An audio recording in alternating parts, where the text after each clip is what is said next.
My MIL thought I did not understand sign language. I understood everything. The signing was beautiful, fluid, and absolutely vicious. I sat frozen at the kitchen table, coffee mug halfway to my lips, watching my mother-in-law Patricia gracefully tell my husband's sister Emma that I looked like a cow who learned to walk upright and that her son David must have brain damage to marry something so broken. Patricia's hands moved with the elegance of a dancer as she explained, in perfect ASL, how embarrassed she was to have a defective daughter-in-law who pretends to be normal but everyone can see the stupidity in her empty stare. They thought I couldn't understand a word. For 8 months now, ever since David and I got married, Patricia had been putting on this elaborate show. In front of David, she was the picture of acceptance, smiling, nodding, speaking slowly and clearly so I could read her lips, even taking a beginner sign language class to better communicate with my new daughter. But the moment David left the room, out came the ASL she'd hidden from us, learned, I discovered later, during her 15-year career as a special education aide. The woman was fluent, probably better than some interpreters I knew, and she wielded it like a weapon. The deaf thing is just the beginning, Patricia's hands continued, her face maintaining that sweet smile she always wore. Wait until you see how she embarrasses us at restaurants. She makes these awful sounds when she talks, like a wounded animal. I have to pretend not to be mortified. Emma giggled, actually giggled, while sipping her tea. Mom, you're terrible. But honestly, I don't know what David was thinking. He wasn't thinking with his brain, that's for sure, Patricia signed back, then glanced at me with fake concern. Sarah, honey, are you okay? You look upset.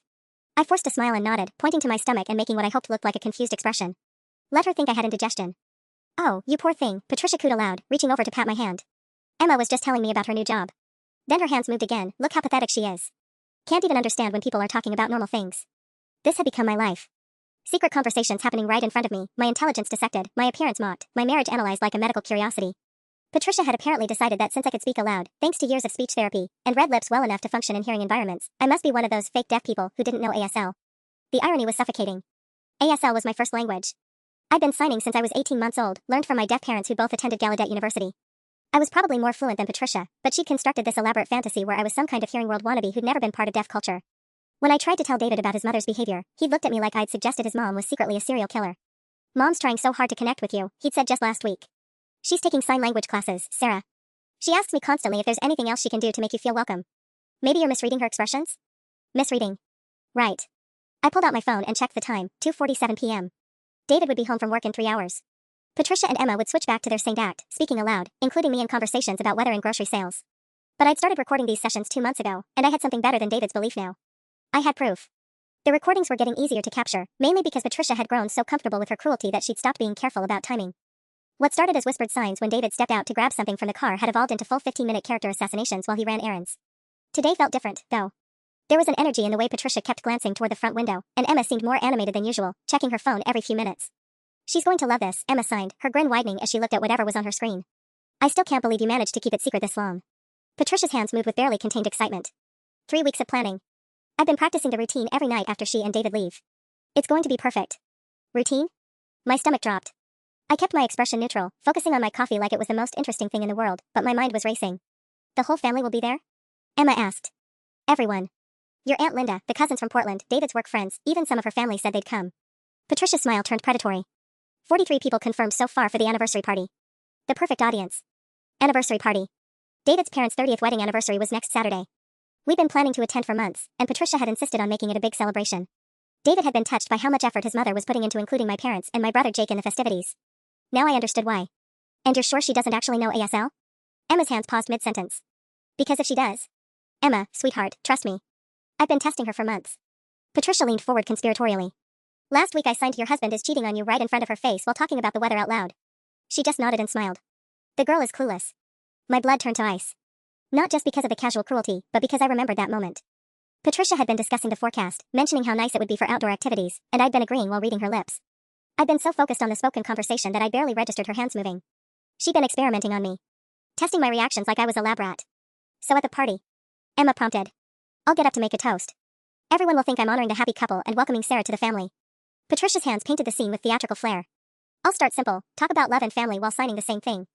Get people commenting on how sweet it is that I learned sign language from my daughter-in-law. And then? Then I'll tell everyone what I really think of her. In ASL. Right in front of her parents, her brother, David, everyone.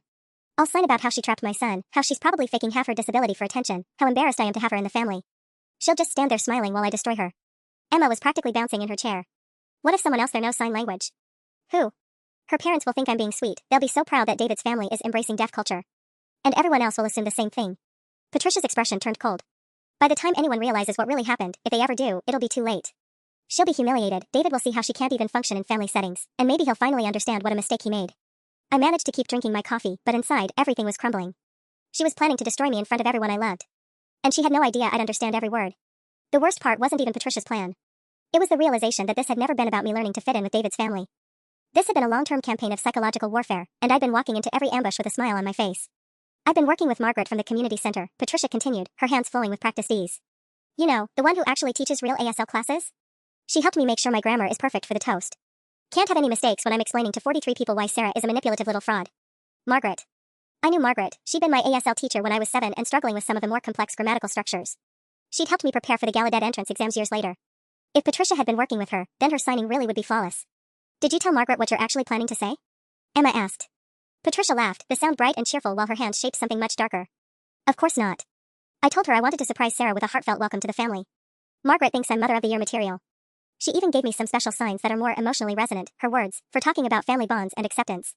She was going to use Margaret's genuine advice to make her cruelty more effective. The betrayal felt personal, even though Margaret had no idea how her help would be used.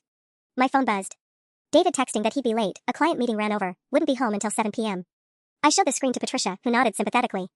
That's fine, honey. Emma and I were just going to work on some party planning anyway. The moment I confirmed I'd seen the message, her hands were moving again. Perfect. That gives us 3 more hours to go over the details. Emma, did you bring the timeline? Emma pulled out a small notebook, flipping to a page covered in neat handwriting. Okay, so cocktail hour starts at 6. Dinner at 7:30. You'll do the toast right before dessert, around 8:45, when everyone's had enough wine to be emotional but not so much that they're distracted. And seating arrangements? Sarah and David at table 2, directly in front of the podium. Her parents and brother at the same table.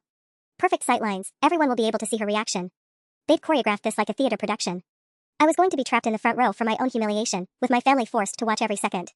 What about recording it? Patricia asked, and my heart stopped. I want to be able to show David later, in case he doesn't fully grasp what happened in the moment. Already handled. I'll have my phone set up. Maybe we can even post it online later. Mother-in-law's heartfelt ASL tribute to deaf daughter-in-law would probably go viral. Viral. They wanted to broadcast my destruction to the internet. I excused myself to the bathroom, hands shaking as I locked the door behind me. In the mirror, my face looked exactly the same as always, but everything inside had shifted. This wasn't just about Patricia's opinion of me anymore. This was about my parents having to watch someone mock their daughter in their own language.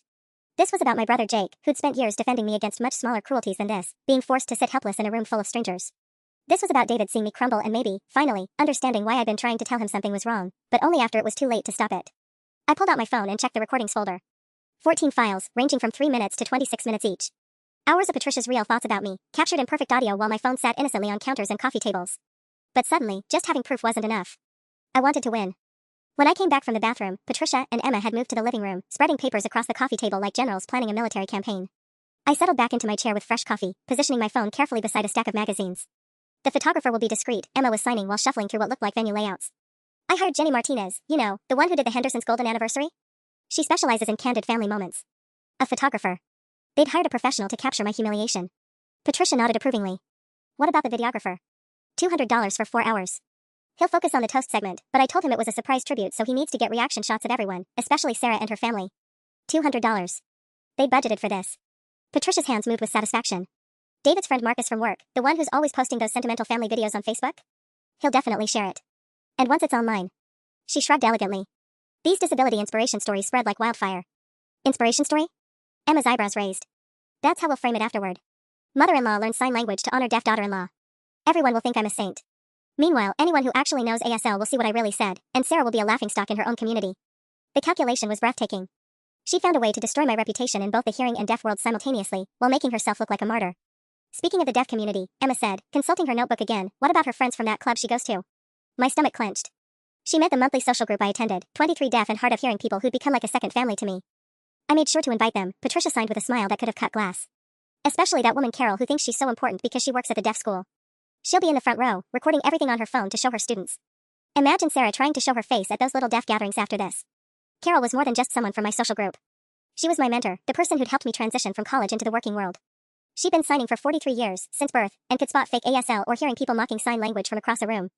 If Carol was there, Patricia's plan would backfire spectacularly. But Patricia kept signing, oblivious to her mistake. I've been practicing with those online ASL dictionaries to make sure I get the insults just right. There are some really creative ways to call someone worthless in sign language. What if David tries to stop you mid-speech? He won't. He'll be too shocked, and besides, I'll make sure he's had enough wine that his reaction time is slow.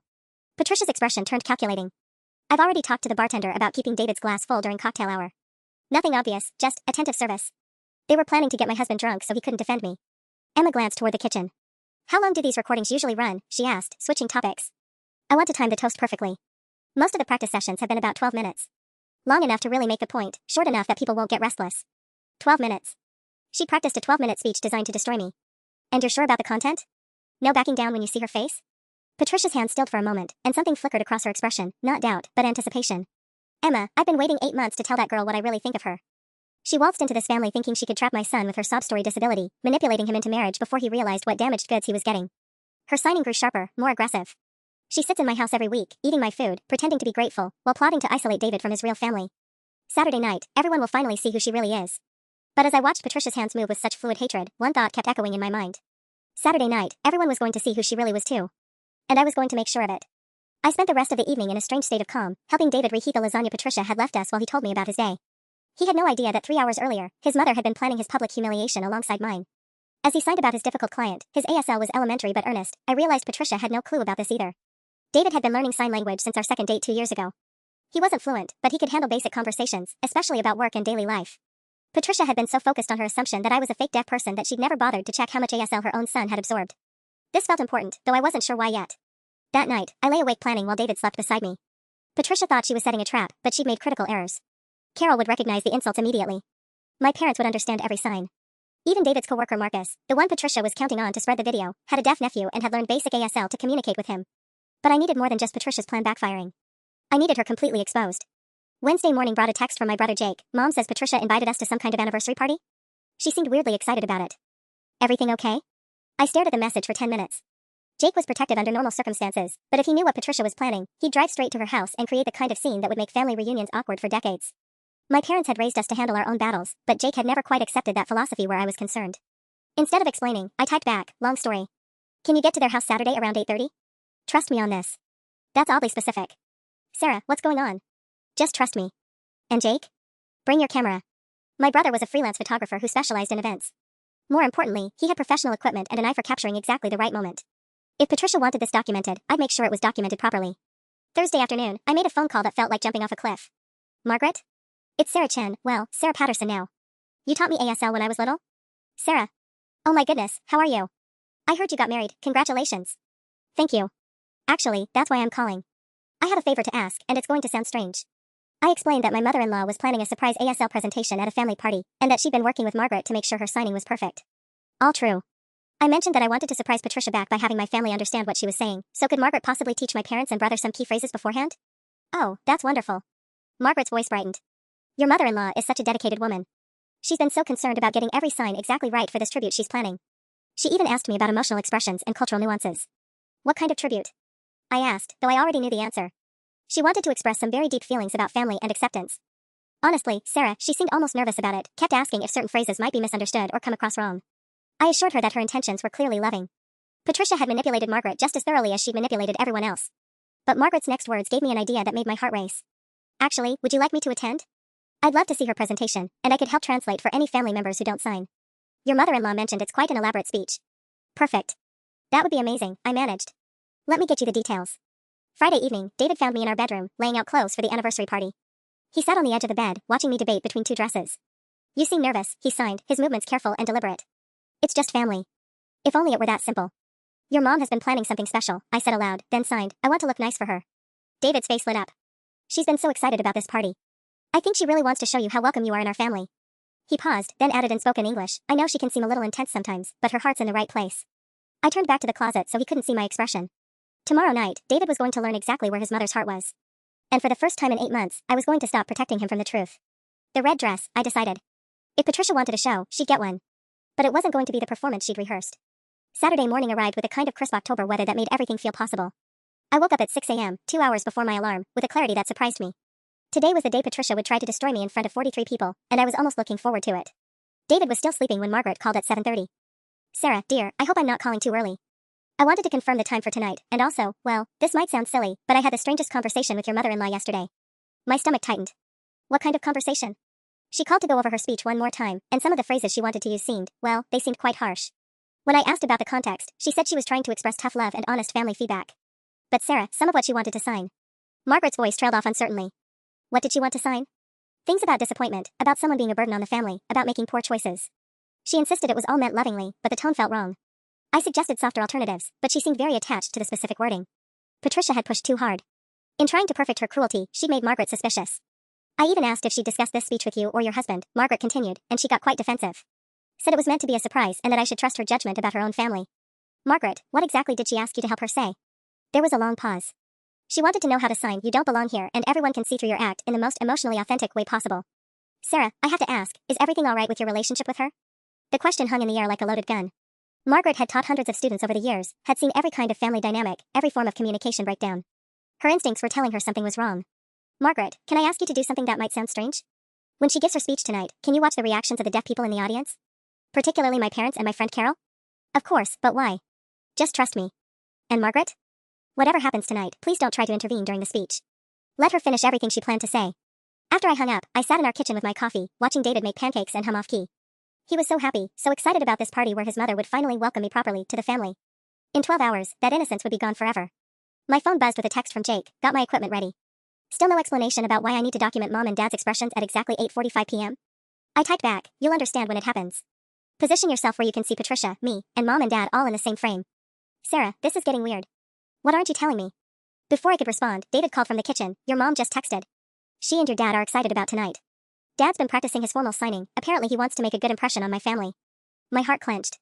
Dad only used his most formal ASL at important events, when he wanted to represent the deaf community with dignity. He had no idea he was walking into an ambush designed to mock everything he taught me about pride and resilience. Also, David continued, Mom called this morning. She wants us there early to help set up. Something about making sure the lighting is right for her big speech. Of course she did. Patricia wanted to position me exactly where she needed me, like a prop in her performance. I texted Jake one more time, bring backup batteries for your camera. This is going to be longer than you think. The venue was perfect for an execution. Patricia had chosen the Oak Grove Community Center, a spacious room with floor-to-ceiling windows that let in streams of golden afternoon light. Round tables draped in ivory linen filled the space, each centerpiece a careful arrangement of fall flowers. A small podium stood at the front, positioned so everyone would have a clear view of the speaker. And more importantly, a clear view of me. I arrived with David at 4 p.m., 2 hours before the official start time. Patricia was already there, directing the caterers with military precision while wearing a stunning navy dress that probably cost more than my monthly salary. She looked radiant, practically glowing with anticipation. Sarah, darling. She swept over to embrace me, and over her shoulder I could see the photographer, Jenny Martinez, already testing angles. You look absolutely beautiful. That red dress is perfect. Perfect for what, I thought, but smiled and thanked her. I've seated you and David at table 2, she continued, guiding us toward the front of the room. Right here, where everyone can see you during my little presentation. The table was positioned like a throne, elevated slightly on a small platform the venue used for wedding parties. Every seat in the room faced toward us. Patricia had literally put me on display. Mom, this setup looks incredible, David said, squeezing his mother's hand. Sarah, look, she even got your parents the seats with the best view. Table 2 sat 8 people, David and me, my parents, Jake, Patricia's sister Linda, and David's co-workers Marcus and Jennifer. The inner circle, the people whose reactions would matter most. Patricia had arranged us like pieces on a chessboard. Where will you be sitting? I asked Patricia. Oh, I'll be floating around, playing hostess. But don't worry, her smile turned predatory, you'll have my complete attention when it matters. By 5:30, the room was filling up. I watched Margaret arrive, elegant in a black cocktail dress, carrying a small purse that I knew contained a digital recorder. She documented ASL presentations for her research. Carol came in 10 minutes later with 3 other members of our deaf social group, all of them excited to meet David's family.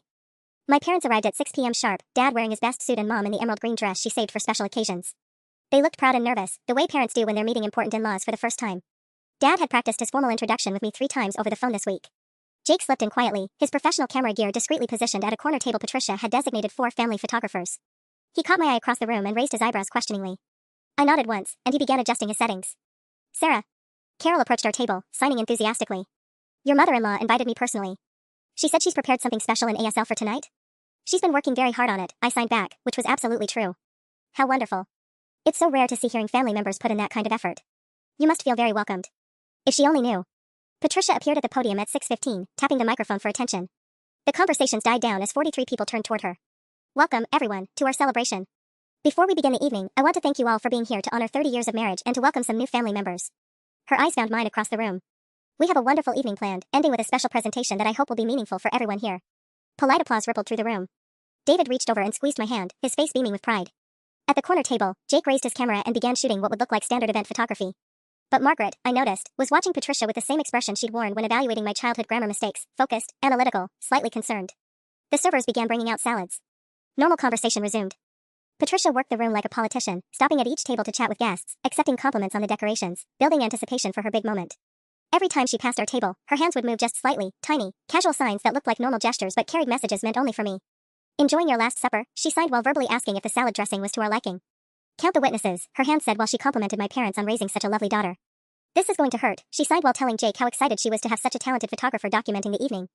David noticed none of it. Neither did my parents, who were deep in conversation with Linda about Dad's work at the engineering firm.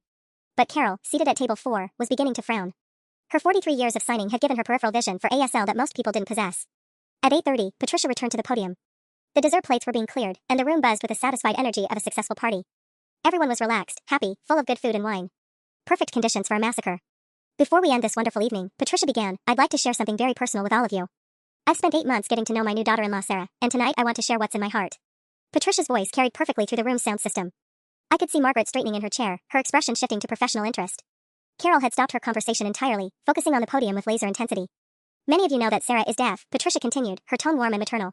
What you might not know is how hard I've worked to learn her language so I can truly communicate with her. Murmurs of approval rippled through the audience. Someone at table 6 said, that's so sweet. David squeezed my hand tighter, practically radiating pride in his mother's thoughtfulness. I've been taking classes with Margaret Hoffman, Patricia gestured toward Margaret, who nodded graciously, to make sure I could express myself properly in American Sign Language. Because tonight, I want to speak directly to Sarah's heart, in the language that means the most to her. The photographer had moved to a better angle. Jake was checking his camera settings with the casual efficiency of someone who didn't want to miss a single frame. My parents leaned forward slightly, Dad's face showing that particular expression he wore when he was preparing to evaluate someone's signing skills. Patricia stepped out from behind the podium, moving closer to our table. Sarah, honey, would you stand up so everyone can see you while I share this? My heart hammered against my ribs, but I rose smoothly, arranging my face into an expression of pleasant anticipation. Around the room, phones were appearing, guests wanting to capture this touching family moment for social media later. I practiced this speech for weeks, Patricia said, her hands beginning to move in slow, deliberate signs that matched her words.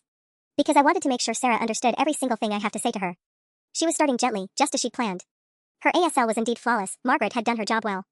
The signs for welcome and family and love flowed from Patricia's hands like poetry, and I could see my mother's face soften with appreciation for the effort being made. Sarah brings something unique to our family, Patricia continued, and now there was the slightest shift in her tone, still warm to most ears, but with an edge that made Carol sit up straighter. She's shown us new ways to communicate, new perspectives on what family means. Her hands kept perfect time with her voice, but I caught the micro-expression that crossed her face when she signed new ways, a barely perceptible tightening around her eyes that suggested distaste rather than appreciation. When David first told me he was dating someone deaf, I'll admit I had concerns. The room was completely silent now, every person focused on this seemingly heartfelt confession. I worried about barriers, about differences, about whether she would fit into our family traditions. Patricia moved even closer to our table, close enough that I could see the careful calculation in her eyes. This was it, the moment she'd been building toward for months. But getting to know Sarah has taught me so much. Her voice remained steady, loving, but her hands were beginning to sign faster, with more complex expressions that the hearing audience couldn't follow, but that made Margaret's eyes widen in alarm. Behind Patricia, I could see Carol rising slightly from her chair, her face confused and increasingly angry. At table 7, Mrs. Chin from my social group had stopped eating her cake entirely, staring at Patricia's hands with growing horror. But Patricia was so focused on me, so intoxicated by her moment of revenge, that she missed the changing expressions of every ASL fluent person in the room. Sarah has shown me exactly who she really is, Patricia said, and now her hands were moving with the fluid cruelty I'd watched for 8 months in my own kitchen. And tonight, I want to make sure everyone else sees her just as clearly. The trap was springing perfectly. Except it wasn't closing around me. Patricia's hands moved with deadly precision now, each sign crafted for maximum damage. While her voice painted a picture of maternal acceptance, her hands told a completely different story. Sarah has such interesting ways of getting attention, Patricia said aloud, while her hands signed, this pathetic creature manipulates everyone with her fake disability act. I maintained my pleasant smile, but across the room I could see the exact moment my father understood what was happening. His face went from polite attention to thunderous rage in the span of 3 seconds. Dad had been the president of the State Association of the Deaf for 12 years, he'd seen every form of autism and mockery imaginable, but never delivered with such calculated malice. She's brought new energy to family gatherings, Patricia continued verbally, while signing, she makes disgusting animal noises when she talks and embarrasses us in public. Margaret had gone completely white. She was frantically looking between Patricia and me, clearly recognizing the signs she'd helped perfect and realizing how her expertise had been weaponized. Her hand moved toward her purse, toward her recorder, and I saw the moment she understood she was documenting a hate crime. But Patricia was too intoxicated by her own performance to notice the changing atmosphere. She'd been planning this for so long, rehearsing her cruelty so meticulously, that she'd lost track of her audience entirely. David is so patient with her limitations, she said sweetly, while her hands shaped, my son has brain damage if he thinks this broken thing is worth marrying. That's when Carol stood up. Not quietly, not politely.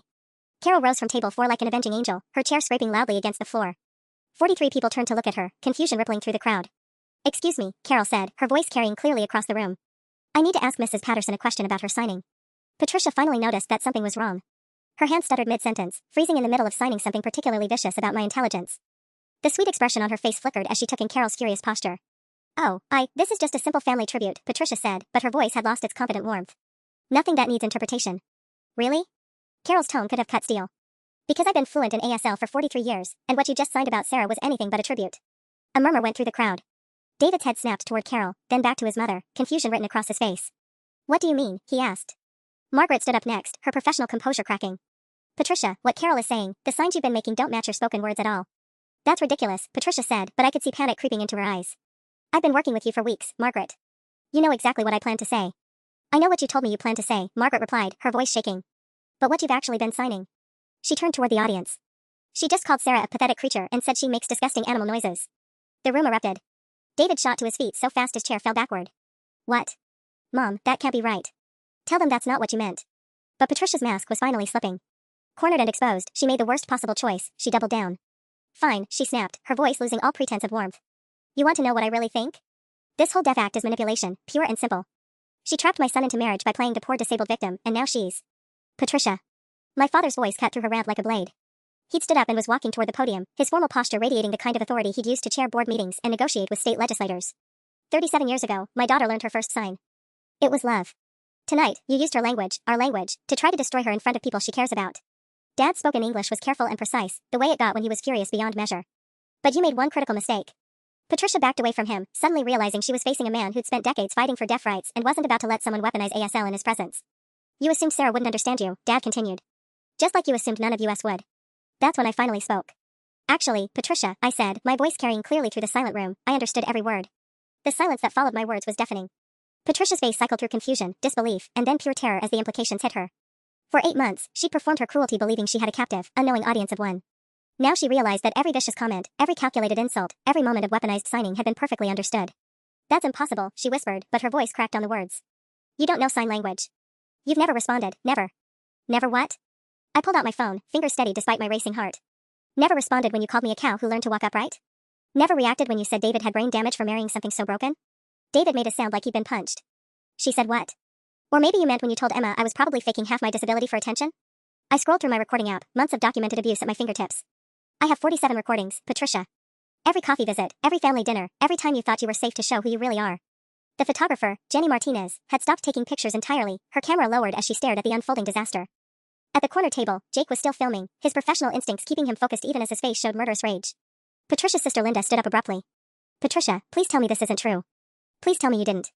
She tested me, I continued, my voice growing stronger. Last week, she signed your husband is cheating on you while talking about the weather, just to see if I'd react. She's been experimenting on me like a lab rat for months. Margaret stepped forward, her recorder now openly visible in her hands. The phrases you asked me to help you perfect, you don't belong here, everyone can see through your act, you told me those were expressions of tough love. They were supposed to be, Patricia started, then stopped, realizing she was confessing. Supposed to be what? David's voice was barely controlled. Mom, supposed to be what? Carol moved closer to our table, her 43 years of advocacy experience evident in every step. Mrs. Patterson, what you did tonight wasn't just cruel. Using ASL to mock and dehumanize a deaf person in front of her community, that's a hate crime in some states. Hate crime? Patricia's voice pitched higher. That's ridiculous. She's family. I was just what? My mother had found her voice, and 30 years of teaching deaf children had given her a tone that could stop traffic. Just using our daughter's first language to torture her? Just planning to humiliate her parents by making us watch our child be destroyed in signs we taught her? The room was riveted now, 43 guests watching a family implode in real time. I could see phones recording from multiple angles, not the heartwarming tribute Patricia had planned to go viral, but documentation of something much darker. This was all planned, I said, my voice cutting through Patricia's stammered attempts at backtracking. Emma helped her. They hired photographers, a videographer, budgeted $200 to capture my humiliation professionally. They were going to post it online as inspiration porn, loving mother-in-law honors deaf daughter, while anyone who actually knew ASL would see it was a public execution. David's face had gone ashen. Emma knew about this? Emma suggested getting me drunk during cocktail hour so my reaction time would be too slow to defend Sarah, I said, then looked directly at Patricia. Did I get that right? Or would you like to correct my interpretation? Patricia opened her mouth, then closed it, finally understanding that every word she spoke was digging her grave deeper. But Jake had heard enough. Where the hell is Emma now? My brother asked, his camera finally lowering as photographer gave way to protective instincts. Patricia's eyes darted toward the exit. And that's when we realized Emma had been filming everything from the hallway. The revelation hit like a physical blow. Through the glass doors leading to the hallway, we could see Emma's silhouette, phone raised, clearly recording what she thought was her mother's triumphant moment. She'd been documenting my destruction from the beginning, positioned to capture reaction shots that Patricia could use later. She's been out there this whole time, Margaret breathed, following my gaze. Recording everything. David moved first, his chair clattering as he strode toward the doors with the kind of purposeful anger I'd never seen from him. The entire room watched as he yanked open the glass door and Emma startled backward, nearly dropping her phone. David, I can explain, Emma started, but he was already reaching for her device. Give me the phone, Emma. His voice carried back into the dining room, deadly quiet. Right now. You don't understand, she was manipulating you. The phone. Now. Behind me, Patricia made a small sound like air escaping a balloon. Her entire plan was crumbling, but worse, all her backup documentation, all the evidence she'd planned to use to justify her actions afterward, was about to be in David's hands. Emma clutched her phone tighter. David, she's been lying to this whole family for months. She's not really deaf, she's just... Emma. Carol's voice cut through the argument as she joined David in the hallway. I've been signing for 43 years. I taught Sarah's parents when they were teenagers. That woman has been fluent in ASL since she was 18 months old. That's impossible. She never responds when Mom signs, she just sits there. Because your mother was torturing her, Carol said, each word precise and cutting. And Sarah was documenting every second of it. I pulled up my phone's recording app and selected the file from 2 weeks ago, one of Patricia's longer performances. My finger hovered over the play button as 43 people waited in absolute silence. This is from October 15th, I announced. 2 weeks ago, when David was picking up groceries. Patricia, would you like to translate for everyone, or should I? Patricia's face had gone gray. Sarah, please. We're family. We can work this out privately. I pressed play. Patricia's voice filled the room, tinny through my phone speaker but unmistakably hers. I swear to God, Emma, sometimes I think she does it on purpose. Makes those awful grunting sounds when she talks just to make people uncomfortable. David pretends not to notice, but I see him flinching. Emma's recorded laughter was clearly audible. Does she really not know you can sign? Are you kidding? The girl's dumb as a post. Last week I signed I hope you die in a car accident right to her face while asking if she wanted more coffee. She just smiled and nodded. The silence in the room was absolute. David had gone completely still in the doorway, his hand frozen halfway to Emma's phone. At table 6, his coworker Marcus, the one Patricia had counted on to share her video, was staring at his plate like he wanted to disappear. My father's voice broke the quiet, formal, and measured. Mrs. Patterson, in 37 years of raising a deaf daughter, I have never encountered such calculated cruelty. Mr. Chen, I'm not finished. Dad's tone could have cut glass. You didn't just mock Sarah. You weaponized American Sign Language, a language born from oppression and struggle, to torture a member of your own family. You perverted something sacred to my community. Patricia tried one more time. You have to understand, I thought she was faking. Even if she had been, Margaret interrupted, even if Sarah had never learned to sign, what you planned tonight was unconscionable. You asked me to help you craft insults. You lied to me for weeks. Jake finally set down his camera completely. How long, he asked me. How long has this been going on? 8 months. Since the wedding. 8 months. Jake's voice was deadly quiet. 8 months of listening to this woman call my sister defective while pretending to welcome her to the family. David finally moved, snatching Emma's phone from her hands. His face was terrible as he scrolled through her video files. There are dozens of recordings here. Emma, what the hell is wrong with you? David, you have to listen, Emma started, but he held up his hand. Stop. Just stop talking. He turned back toward the dining room, toward his mother, who was now visibly shaking. Both of you, just stop.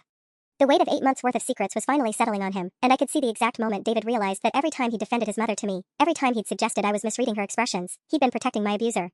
Patricia made one last desperate attempt. David, honey, you know I love you. Everything I did was because I was worried about your future. My future? David's voice cracked.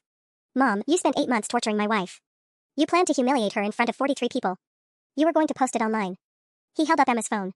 You documented everything because you were proud of it. That's when Patricia finally showed her true colors. Fine, she snapped, her careful facade completely gone. Yes, I planned it. Yes, I wanted everyone to see what she really is. That girl has been manipulating you since day one, and somebody had to show you the truth. The room exploded into chaos. The words hung in the air like a detonation. Patricia had finally said it, admitted everything, and the carefully constructed world she'd built around her cruelty came crashing down in real time. David staggered backward like he'd been physically struck. Manipulating me? Mom, she's my wife. I love her. Love? Patricia's laugh was bitter and sharp. David, she saw you coming from a mile away. Rich hearing man, guilty about dating someone disabled, eager to prove how progressive and caring he is. She played you perfectly. The cruelty in her voice was breathtaking. This wasn't the heat of the moment defensiveness anymore. This was Patricia's actual worldview, finally spoken aloud after 8 months of performance. Carol stepped forward, her 43 years of advocacy experience blazing in her eyes. Mrs. Patterson, I've worked with deaf individuals and their families for decades. What you're describing, this manipulation narrative, is classic autist projection. Autist? Patricia spat. I'm not prejudiced against deaf people. I worked with disabled kids for 15 years. Working with disabled children doesn't give you license to abuse them as adults, Margaret interjected, her professional composure completely shattered. Patricia, I trusted you. I helped you craft those phrases because I believed you wanted to honor Sarah. Jake had moved closer to me, his protective instincts overriding everything else. Sarah, why didn't you tell me it was this bad? Because I needed proof, I said simply. Who would have believed it without recordings? David's co-worker Marcus stood up abruptly, his face flushed with embarrassment. I think Jennifer and I should go. This is clearly a family matter. No. David's voice stopped him mid-step. Actually, I think everyone should hear this. Because my mother was counting on you specifically, Marcus. Marcus froze. What do you mean? David held up Emma's phone, scrolling through messages. According to these texts, you were supposed to share the video on Facebook afterward. Mom specifically mentioned your sentimental family posts and how you'd help make this go viral. The humiliation on Marcus's face was painful to watch. David, I had no idea. She wanted to use your reputation for heartwarming content to spread a hate video, David continued, his voice getting stronger with each word. She researched your social media habits to figure out how to weaponize your kindness. Patricia's sister Linda had been silent through most of the confrontation, but now she spoke up, her voice shaking. Patricia, our mother would be ashamed. Absolutely ashamed. Don't bring mom into this. You used sign language to torture someone. Linda's voice rose. You spent months planning psychological warfare against a 28-year-old girl who never did anything but marry your son. At table 4, Mrs. Chen from my deaf social group finally spoke, her signs sharp and angry. Patricia Patterson, you are no longer welcome at any community event I organize. Ever. The social exile was beginning immediately, and Patricia seemed to realize it. Her face went from defiant to panicked as she understood that her actions would have consequences beyond just our family. Wait, that's not fair. I made a mistake, but... Mistake? My father's voice cut through her protests. Mrs. Patterson, mistakes are accidental. You planned this for weeks. You hired professionals to document it. You manipulated multiple people to ensure maximum damage. David was still scrolling through Emma's phone, his expression growing darker with each swipe. There are calendar entries here. Practice ASL insults. Confirm photographer. Review seating chart for best reaction shots. You scheduled Sarah's destruction like a business meeting. Emma tried one more desperate defense. David, you're not seeing the big picture. The big picture? David's voice cracked with exhaustion. Emma, the big picture is that I've been married to someone for 8 months while my mother and sister tortured her every week. The big picture is that I defended them to her face while they planned this. He turned to me, his eyes filled with something that looked like grief. Sarah, how did you stand it? How did you come to family dinners and sit there while they... Because I was documenting it, I said quietly. And because I hoped that somehow, eventually, you'd see who they really were. The room had gone silent again, 43 people processing the full scope of what they'd witnessed. Patricia's perfect plan hadn't just backfired, it had revealed the calculated cruelty that had been hiding behind her smile for months. But looking at David's shattered expression, I realized that winning this battle might cost us everything anyway. The silence stretched until Margaret cleared her throat, her voice carefully professional. Patricia, I need to address something that affects my reputation as an instructor. Patricia looked up hopefully, maybe thinking she'd found an ally. I've been teaching ASL for 22 years, Margaret continued. Tomorrow morning, I'm calling the state certification board to report how my instruction was used. What you did tonight, that reflects on every teacher who tries to bridge communication gaps in good faith. The hope died in Patricia's eyes. Margaret, that seems extreme. Extreme? Carol laughed bitterly. Patricia, you turned a beautiful language into a weapon. Do you understand what you've done to ASL's reputation in this room? Half these hearing people will never trust a sign language presentation again. She was right. I could see it on faces throughout the room. The guests who didn't know ASL were looking at Margaret and Carol with new wariness, wondering if they were missing hidden insults. Patricia had poisoned something pure. David's phone buzzed, and he glanced at it automatically. His face went white. It's Dad. He's asking if everything's okay because someone texted him a video of Mom having some kind of breakdown at the party. Patricia whirled toward the room. Who recorded this? Who sent? I did. Mrs. Chen held up her phone calmly. I sent it to my husband, who sent it to his brother, who happens to work with your husband at Meridian Insurance. The domino effect was starting. In the age of smartphones and social media, Patricia's public meltdown was already spreading beyond this room. Her professional reputation, her social standing, her carefully constructed image, all of it crumbling in real time. Emma grabbed Patricia's arm. Mom, we need to leave. Now. Before this gets worse. Gets worse? Jake's voice was incredulous. Emma, your mother just confessed to 8 months of psychological torture in front of 43 witnesses. How exactly does this get better? David was typing frantically on his phone. I'm telling Dad not to come. That we'll talk tomorrow. He looked up at his mother with an expression I'd never seen before, complete emotional detachment. Mom, I think you should go home. David, please. Let me explain properly. Without all these people. No. His voice was final. There's nothing to explain. I heard the recordings. I saw Emma's videos. I watched you admit everything. He paused, then added quietly, I watched you call my wife defective to her face for 8 months while she was documenting every word. Patricia's last facade cracked completely. She was recording private conversations. That's illegal wiretapping. In her own home? Carol stepped forward, her legal advocacy training evident. Mrs. Patterson, Sarah was documenting abuse in spaces where she had every right to be. Those recordings would hold up in any court. Court. The word hung in the air like a threat none of us had spoken aloud yet. Margaret packed up her recorder with shaking hands. I have professional obligations here. Patricia, what you did tonight used my expertise to harm someone. I have to report this to my supervisor at the community college. Another domino falling. Patricia taught at the elementary school. Professional misconduct reports had ways of spreading between educational institutions. This is insane, Patricia said desperately. She's fine. Look at her, she's standing there perfectly calm. If she was really traumatized. Mom, stop talking. David's voice carried absolute exhaustion. Just stop. Every word you say makes this worse. But Patricia couldn't stop. 8 months of hidden cruelty had finally found its voice, and it was destroying everything she'd built. You want to know the truth, she said, turning to face the room full of witnesses. I worked with disabled kids for 15 years, and I learned to spot the manipulators. Sarah fits the profile perfectly. The collective intake of breath from the room was audible. She just doubled down in front of 43 people. Including 3 who had their phones recording everything. The words hit the room like a physical blow. Patricia had just publicly declared that disabled children who needed her help were manipulators, and she'd done it in front of people who worked in education, advocacy, and social services. Margaret's face went completely white. Patricia, did you just say you profiled disabled children as manipulators during your 15 years as a special education aide? The implications were staggering.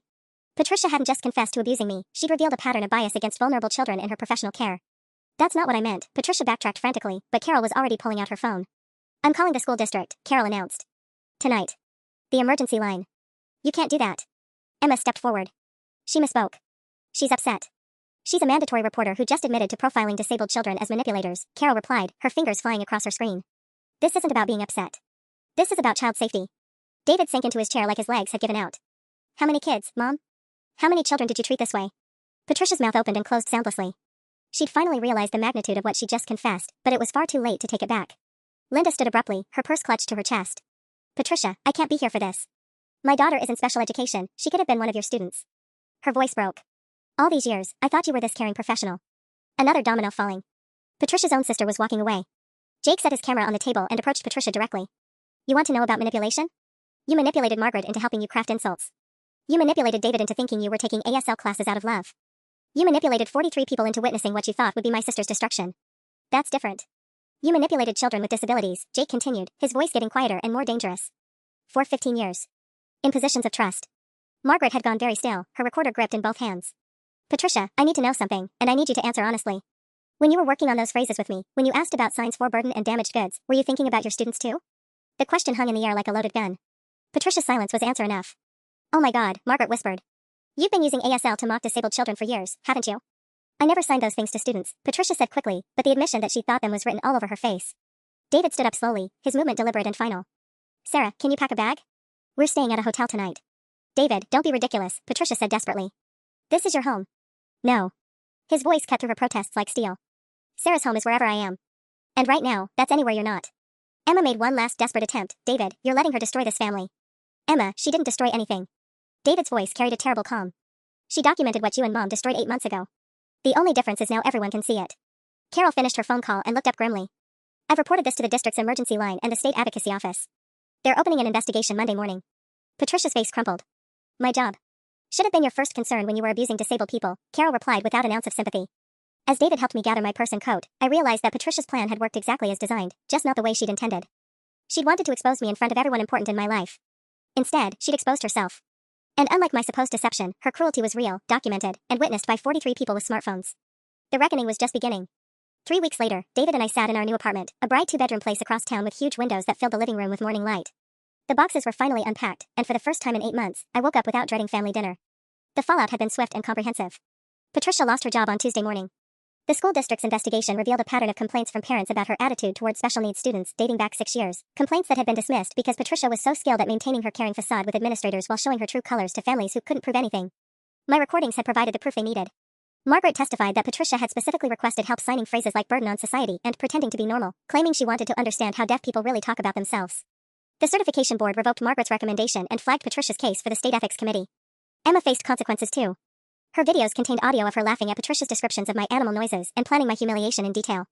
Her employer, a nonprofit that worked with disabled veterans, terminated her position after the recordings went public on social media. The viral video wasn't the heartwarming inspiration story Patricia had planned. Instead, mother-in-law uses sign language to torture deaf women had been viewed 2.3 million times, spawning dozens of response videos from deaf advocates and ASL interpreters explaining exactly how calculated and cruel Patricia's performance had been. But the most satisfying consequence was also the simplest.